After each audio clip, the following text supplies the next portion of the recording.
കോഴിക്കോട് അഭയഗിരിയിൽ കാട്ടാനക്കൂട്ടം കൃഷി നശിപ്പിച്ചു. ഇന്നലെ വൈകിട്ട് എത്തിയ കാട്ടാനക്കൂട്ടത്തെ തുരത്തിയത് പുലർച്ചെ 2 മണിയോടുകൂടിയാണ്. കുറ്റ്യാടി ഫോറസ്റ്റ് റേഞ്ചിൽ നിന്നുള്ള ഉദ്യോഗസ്ഥരെത്തിയാണ് ആനകളെ കാടുകയറ്റിയത്. ഒരാഴ്ച മുമ്പ് ഇവിടെ ആന വന്നു. 16ഓളം വരുന്ന ആനകളെ കൂട്ടമായിരുന്നു ഇവിടെ വന്നുകൊണ്ടിരുന്നത്. ആ ആന തന്നെ ഫോറസ്റ്റുകാർ തുരത്തുകയും ചെയ്തു.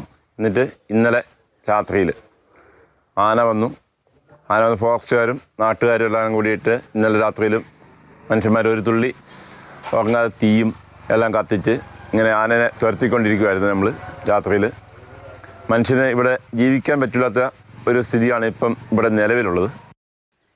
കൃഷിയിടങ്ങൾ വല്ലാണ്ട് നശിപ്പിക്കുന്നുണ്ട്.